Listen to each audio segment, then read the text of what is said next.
Hello everyone, good morning. आज 21 अगस्त है। LT grade में भी आवेदन करने की लास्ट डेट धीरे धीरे करीब आ रही है। आपको पता है ना कि एलटी ग्रेड की जो लास्ट डेट है ये 28 तारीख है। 28 अगस्त को फॉर्म भरने बंद हो जाएंगे, यानी कि 28 अगस्त के बाद अगर आप फॉर्म भरना चाहें तो नहीं भर सकते हैं।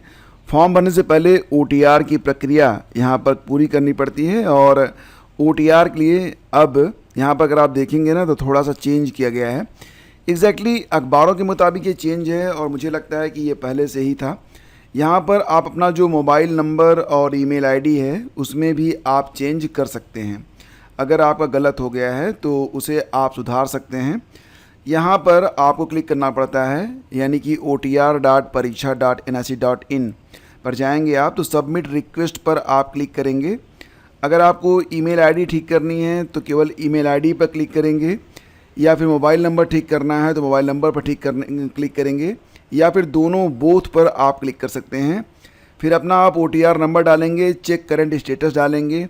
इसके बाद आप जो भी आपको करेक्शन करना है वो करेक्शन आप यहाँ पर कर सकते हैं।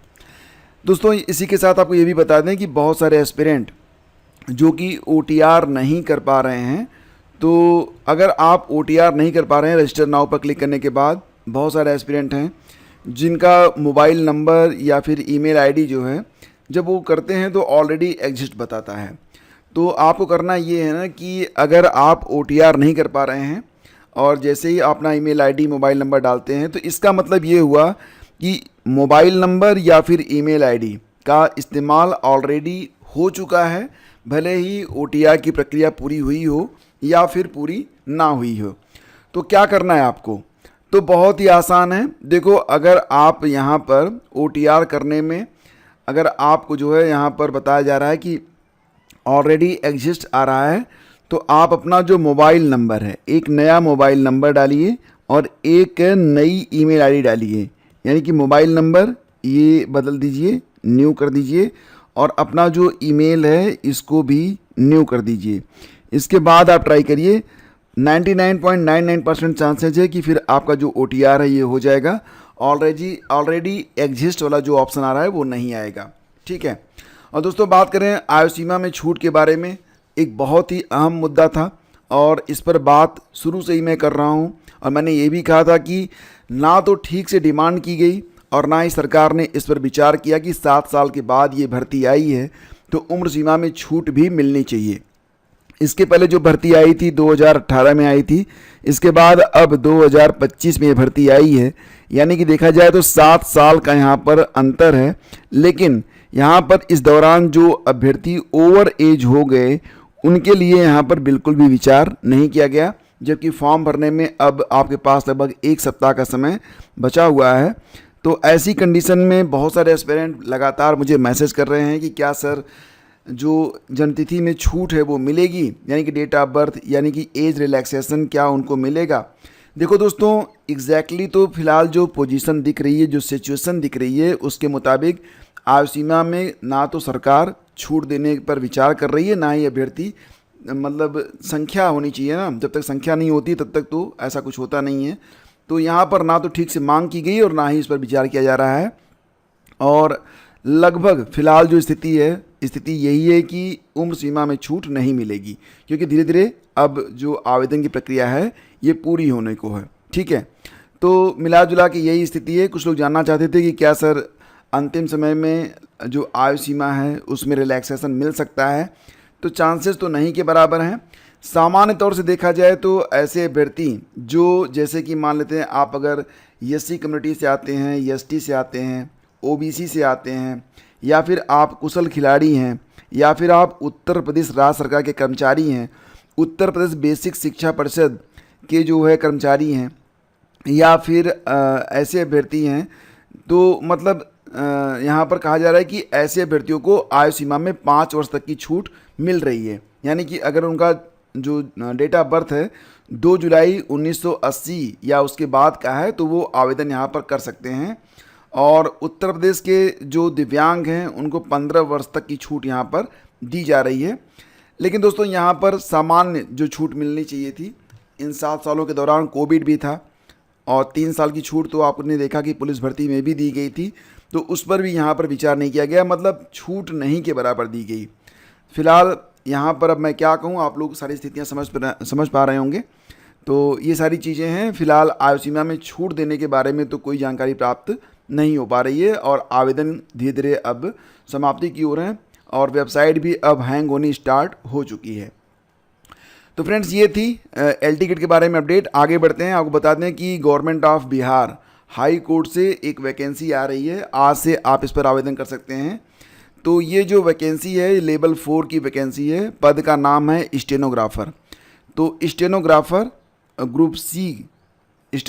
ग्रुप सी का पद है ये, लेवल 4, यानी कि 22,500 रुपये से लेकर 81,100 रुपये तक आपकी सैलरी होगी 7th पे मैट्रिक्स के मुताबिक। और इसमें अगर आप आवेदन करना चाहते हैं तो अगर आप 12वीं पास हैं देन यू आर एलिजिबल।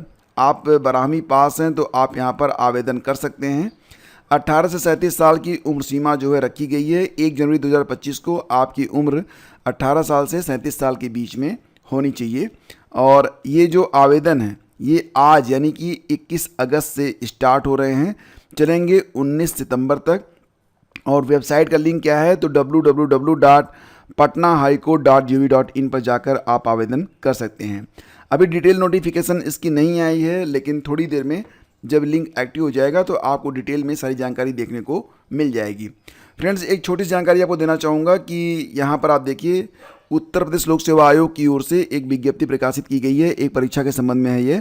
तो 20 अगस्त को यह नोटिफिकेशन जारी किया गया था, जिसमें ये कहा गया है कि 28 और 29 तारीख को ये जो परीक्षा होने वाली है, कौन सी, सम्मिलित राज्य अभियंत्रण सेवा सामान्य विशेष चयन मुख्य परीक्षा।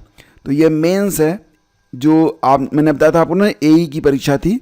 तो एई की परीक्षा के लिए यह मुख्य परीक्षा है और फिलहाल 2024 की परीक्षा है। इसमें जो प्री का पेपर आया था जीएस का, उसको आप लोग देख लीजिएगा। अगर आप लोग, चलो मैं दोबारा से आज अपलोड कर दूंगा, एलटी ग्रेड और जीआईसी वाले देख लेंगे, क्योंकि बहुत ज़रूरी है उनके लिए। यहाँ पर जो प्रश्न पूछे गए थे बहुत ज़रूरी थे आपके लिए कि उसको आप जानें, ठीक है।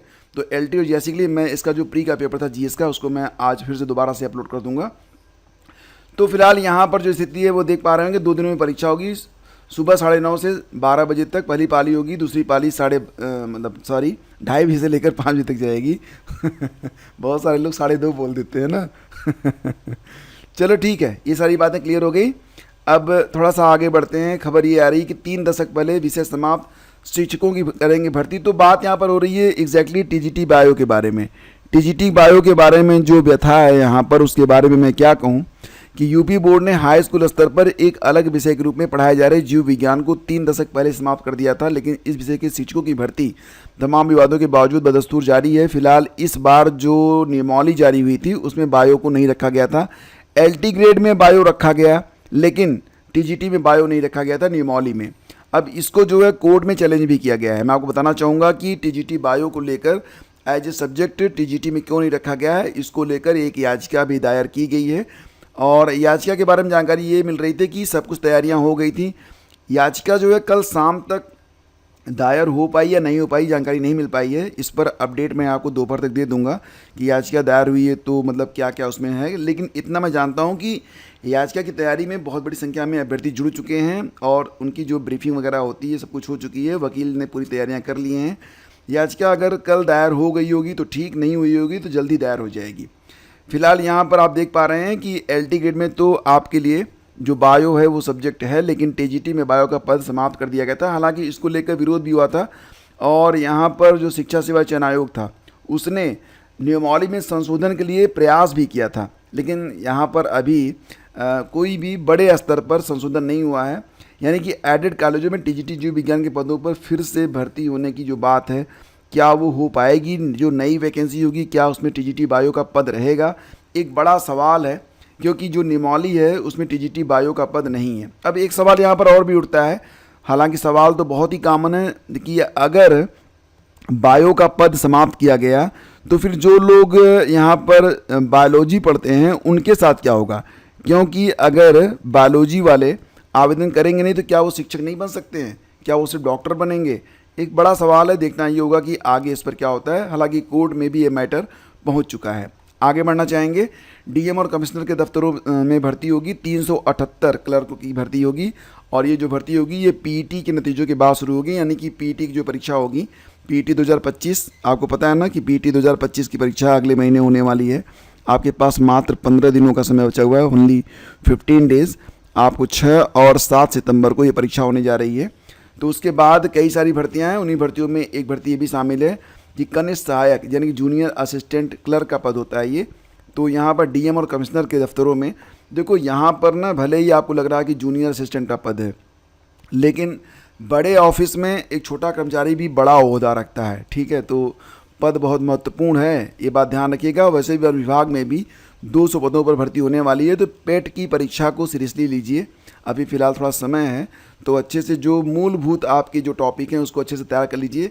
आज से आपको मैं इस चैनल पर पेट के बारे में भी कुछ वीडियोज़ उपलब्ध कराऊँगा, और तीव्र गति से रिवीजन, यानी कि जो जितने भी इम्पॉर्टेंट टॉपिक हैं, हिस्ट्री के जितने भी युद्ध हुए हैं उनको एक जगह पर, पॉलिटी के जितने मतलब महत्वपूर्ण अनुच्छेद हैं, आर्टिकल हैं, संशोधन हैं, अमेंडमेंट वगैरह हुए हैं, सारी चीज़ें एक जगह पर, और खेल खिलाड़ी संबंधी जो चीज़ें हैं, पुरस्कारों संबंधी, तो मतलब सर एक छोटा छोटा वीडियो रहेगा ना, तो उसको आप देखेंगे तो उससे आपको बहुत बेनिफिट मिलेगा एग्ज़ाम में। तो उस पर वीडियोज़ आज से अपलोड होने स्टार्ट करूँगा, और मैंने सोचा है कि इसका फ़ायदा क्योंकि पेट में भी मिलेगा, एलटी में भी मिलेगा, जीआईसी में भी मिलेगा, पीसीएस में मिलेगा, तो मतलब ये सारे टॉपिक आपके लिए बहुत इंपॉर्टेंट रहेंगे, इसको आप देखते रहिए। ओटीआर में मोबाइल नंबर और ईमेल आईडी हुई संशोधित, तो ये तो आप कर सकते हैं, मैंने आप लोगों को बता दिया था। ये ओटीआर अगर आपका गलत हो गया है तो फिर आप अपना मोबाइल नंबर और ईमेल आप ठीक कर सकते हैं। नेक्स्ट न्यूज़ है टीआरई 4 से पहले एसटीटी। देखो संभावना बहुत कम है, लेकिन फिर भी यहाँ पर बिहार में सरकारी विद्यालयों में शिक्षक बनने की तैयारी कर रहे हैं अभ्यर्थियों के लिए यह एक अच्छी खबर है। कहा यह जा रहा है कि टीआरई 4 का जो नोटिफिकेशन है 10 दिनों में आ जाएगा, और शिक्षक भर्ती यानी कि यहाँ पर जो एसटीटी की परीक्षा है फॉर 9, 10 एंड 11, 12 उसको भी कराए जाने के बारे में बात की जा रही है। एग्जैक्टली क्या ये एसटीटी की परीक्षा हो पाएगी, एक बड़ा अहम सवाल है। मुझे लगता है ना कि यहाँ पर सरकार जो है थोड़ा सा क्या कर रही है मुझे नहीं पता है, लेकिन ये एसटीटी की परीक्षा में मतलब मुझे लगता है क्या टीआरई 4 से पहले हो पाएगी, इस पर थोड़ा संदेह हो रहा है। बाकी चीज़ें अगर हो रही है तो बहुत अच्छी बात है, और अगर एसटीटी करवा रही है सरकार तो मैं निश्चित रूप से सरकार की सराहना करूँगा। ये एसटीटी होनी चाहिए टीआरई 4 से पहले, ठीक है। नेक्स्ट न्यूज़ है अब 3 सितंबर तक, ये पटना संबंधित न्यूज़ है कि जो पटना बोर्ड है यानी कि बिहार बोर्ड, उसमें 3 सितंबर तक 9वीं के छात्रों का पंजीयन होगा। यूपी में भी डेट बढ़ चुकी है, और विवाद की स्थिति में विज्ञापन पर नियमावली प्रभावी। तो विज्ञापन पर नियमावली यानी कि जो मूलभूत नियमावली है वो ज़्यादा जो है मायने रखेगी। हालांकि खबर जो है बिहार से है, लेकिन ये खबर जो है हर जगह के लिए बहुत महत्वपूर्ण है। आउटसोर्स भर्तियों में भी पूरा आरक्षण, तो यूपी में जैसे कि आपने देखा था ईसीसी एजुकेटर वगैरह की जो भर्ती हो रही है उसमें भी आरक्षण दिया जाएगा। तो अगर आउटसोर्सिंग से भर्तियां हो रही हैं तो उसमें भी रिजर्वेशन का लाभ अभ्यर्थियों को दिया जाएगा। ये बात यहाँ पर कही जा रही है कि नियमानुसार 21% पद एससी से, 2% एसटी से, 27% ओबीसी से पदों को भरा जाएगा। तो इसका फ़ायदा उनको मिलेगा जो लोग आउटसोर्स के माध्यम से जॉब की तलाश में हैं। हरियाणा लोक सेवा आयोग ने कृषि विकास अधिकारी के 785 पदों पर भर्ती के लिए आवेदन आमंत्रित किए हैं। ये नियुक्तियां राज्य के कृषि और किसान कल्याण विभाग में की जाएंगी। सभी प्रकार के आरक्षण का लाभ केवल हरियाणा राज्य के जो अभ्यर्थी है उनको मिलेगा। अदर स्टेट वाले भी यहाँ पर आवेदन कर सकते हैं। लास्ट डेट 25 अगस्त है, और योग्यता क्या है तो मान्यता प्राप्त विश्वविद्यालय से कृषि में बीएससी, अगर आप कृषि में बीएससी ऑनर्स हैं तो देन यू आर एलिजिबल, लेकिन 10वीं तक संस्कृत या हिंदी विषय भी आपने पढ़ा हो। वेतन 35,400 से लेकर 1,12,000 तक रहेगा। आयु सीमा है 18 वर्ष से लेकर 42 साल के बीच में, और चयन प्रक्रिया में स्क्रीनिंग परीक्षा होगी, सब्जेक्ट नॉलेज टेस्ट होगा, और इंटरव्यू के आधार पर योग्य अभ्यर्थियों का चयन किया जाएगा। आप आवेदन कर सकते हैं hpsc.uv.in पर जाकर। तो अगर आप स्टेट चेंज करना चाहते हैं, आप हरियाणा में जॉब चाहते हैं तो आप आवेदन कर सकते हैं। 1,000 रुपये फीस आपको देनी पड़ेगी। तो चौथे चरण की अब यहाँ पर जो न्यूज़ है ये रिपीटेड न्यूज़ है। 2 दिन आयोजित होगी सम्मिलित, इसके बारे में मैंने आपको बता दिया था। एक ही परीक्षा 2 दिनों में होगी। और उत्तर प्रदेश में मुफ्त राशन के लिए 71,000। देखो फ़ायदा उठाने के लिए ना लोग कुछ भी करने को तैयार हो जाएं। यहाँ पर भी ये खबर बस इसी बात का प्रमाण है कि फ़ायदा मिल रहा है तो कायदा बिगाड़ो। एनीवे, ये थी आज की पूरी अपडेट। थैंक यू हमसे जुड़ने के लिए। हम मिलते हैं आपसे अगले वीडियो में। टेलीग्राम और व्हाट्सएप चैनल से जुड़ जाइएगा। studyvithgyanprakash.com पर विजिट करते रहिए। वहाँ पर मैं आपको सारी जो जीएस और जीके के इंपॉर्टेंट टॉपिक हैं वो मैं आपको दे रहा हूँ, तो उसको भी आप लोग करते रहिए। Thank you, have a great day. जय हिंद।